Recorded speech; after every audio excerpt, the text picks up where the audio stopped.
Bom, nesse vídeo eu quero falar com vocês sobre o CSA e na semana depois de um rebaixamento pouco improvável, né, no Campeonato Brasileiro. Absurdo pensar que estava na Série A em 2019 e agora para a Série D. E pior do que isso tudo, né, porque já vimos isso acontecer outras vezes com a Portuguesa, com o Santa Cruz.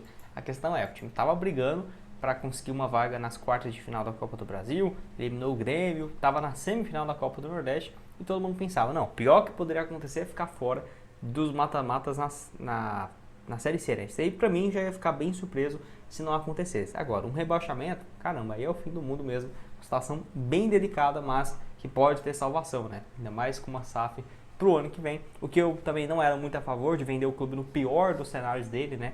Numa Série D do Campeonato Brasileiro. Vamos comentar aqui sobre as possibilidades.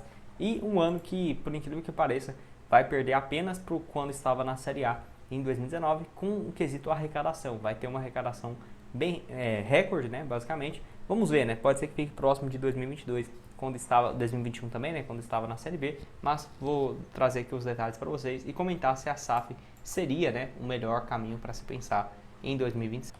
Só antes de começarmos, aproveite aqui para deixar seu like, também se inscrever no nosso canal. Me chamo Gustavo, esse é o canal Futebol Team, que nós já trouxemos diversos conteúdos do CSA nesses últimos meses, né? Viemos trazendo várias notícias.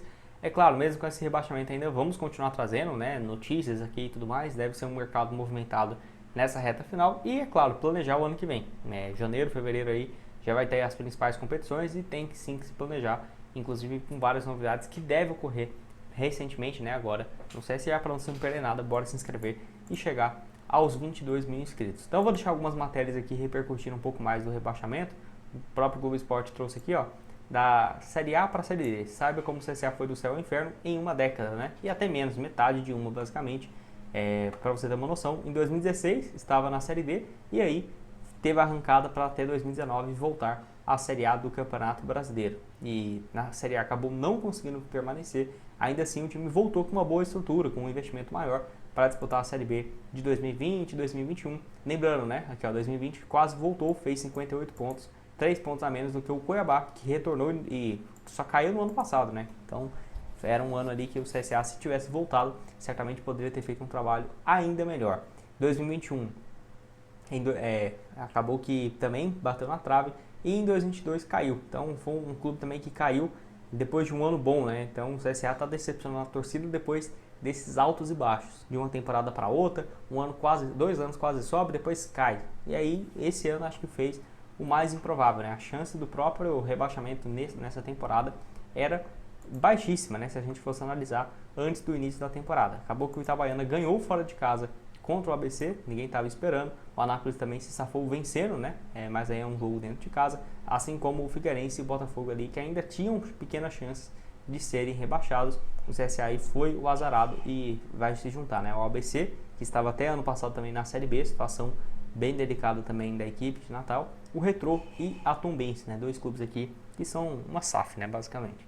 Então, até vou deixar aqui uma outra matéria falando sobre a semana agora bem decisiva. Após o rebaixamento, vou parar aqui o áudio, para a Série D, CSA tem semana importante nos bastidores. Inclusive, a própria presidente já tinha falado que iria sair e tudo mais, da renúncia e tudo mais. Então tá aqui, ó, segunda-feira, após o rebaixamento, o Conselho tem reunião agendada para discutir e apurar supostos atos praticados pela diretora executiva contra o patrimônio do clube, né? Vai ser às 18 horas nessa segunda-feira. Eu não vou falar muito sobre isso, né?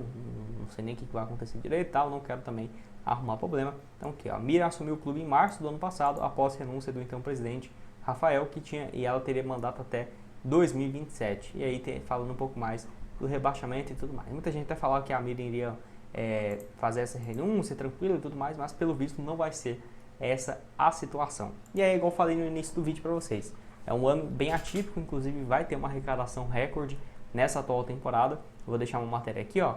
CSA vai arrecadar mais de 5,5 milhões se avançar nas Copas do Nordeste e também na Copa do Brasil, antes do jogo contra o Vasco, né? Então tá aqui, ó. O clube já havia faturado 7 milhões e 700 apenas com a competição e também 3 milhões e 100 com a Copa Regional, ou seja, 10 milhões de reais nas 2 Copas, independente, foi eliminado, tá?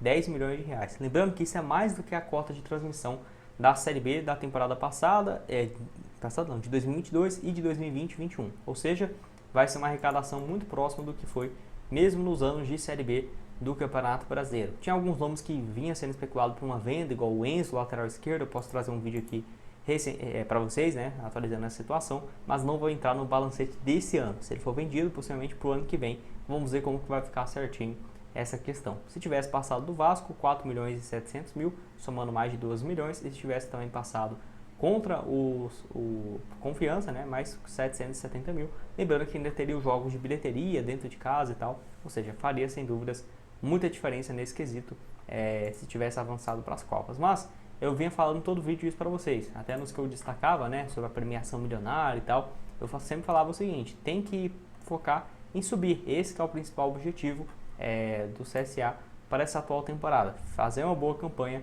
no Campeonato Brasileiro e voltar à Série C. Ah, se foi eliminado para o Vasco, acontece, o clube está na Série A e tal, foi eliminado por Confiança, eu até esperava que poderia ter uma classificação, né, para a final, mas tudo bem, Confiança também está na Série C, um clube aí que inclusive terminou com 26 pontos, que era o mínimo que eu pensava que o CSA iria fazer, né, 26, 27, que foram os clubes, o Confiança, o Floresta e o Guarani se classificaram com 27 pontos, enfim, situação bem ruim e bem delicada. E aí, sobre esse processo de SAF, já tem conversas desde o mês de fevereiro, março, da própria Miriam, falando que teria uma possibilidade disso sair do papel. Eu vou deixar aqui uma matéria para vocês, ó.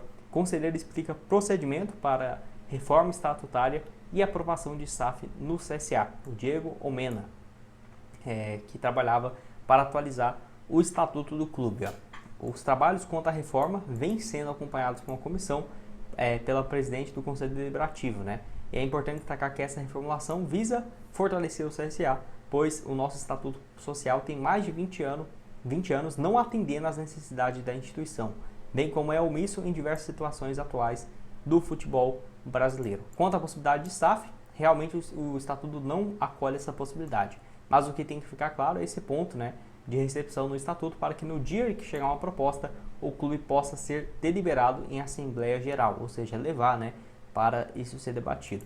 O que até o presente momento, nós conselheiros temos conhecimento a respeito da SAF, é que alguns assessores da presidente procuraram a Galopos, que representa uma consultoria financeira, e aí teria interesse em comprar uma parte do CSA, mas que não foi para frente.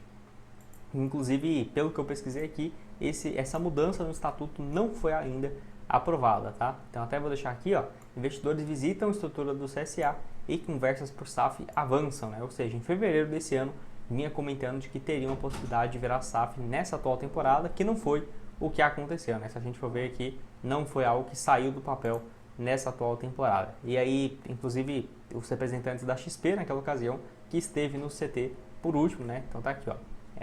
Eu vou deixar essa matéria lá de fevereiro, ele destaca justamente isso. O representante da XP gostou do que viu no CT Gustavo Paiva, ele não só elogiou a infraestrutura, mas ressaltou que o clube tem bastante potencial de investimento, que é a XP, né, tem uma vantagem também porque ela já fez esse processo de SAF para vários clubes, né, por exemplo, intermediou Cruzeiro, Botafogo, o Figueirense também quando virou SAF, o América, ele e o BTG, né, que hoje é responsável pelo Fluminense, que tem ajudado no processo de SAF, são as duas mais respeitadas. Inclusive aqui acabei de esquecer o nome desse carinha aqui, o Rodrigo, alguma coisa, ele é até torcedor do Cruzeiro, foi um dos principais.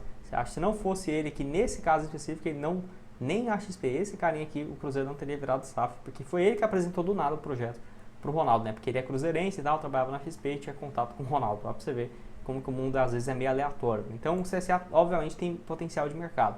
A questão é, o que você prefere, né? Vender para um fundo, um investidor que vai comprar por um preço muito mais baixo, porque está na série D, não tem o que fazer, mas se esse fundo for incompetente e tal, realmente vai estar numa situação bem ruim. Se for um bom fundo com investidores e tal, que já tem um conhecimento de SAF, tudo bem. Ou continuar com uma gestão não profissional, né? Com um presidente, com um diretor, enfim, é uma situação bem delicada. Eu, sinceramente, teria que analisar as opções. Vai vender a qualquer custo com um valor baixo, 100 milhões de reais. Porque todo mundo fala, né, SAF, 500 milhões, 1 bilhão. Mas isso é em 10, 20, 25 anos, né? Ou seja, daqui 25 anos, vamos colocar assim, CSA deu certo, tudo mais. Olha que estou considerando um cenário positivo, está na Série A. E aí vai ter um aporte de 15 milhões, 20 milhões para a Série A. Em 2029, é a mesma coisa se fosse 3 milhões de reais hoje, né? Daqui 25 anos, melhor dizendo. 2029 está aí. Mas daqui 25 anos vai ser um aporte bem significativo, né? Então tem que ver tudo, às vezes uma proposta de 300 milhões para investimento de 3 anos é melhor do que uma proposta de 1 bilhão para investimento em 25, 30 anos, que aí fica um valor cheio, né, para a torcida comemorar, para o dirigente sair por cima, mas que na realidade vai ser um valor bem mais baixo.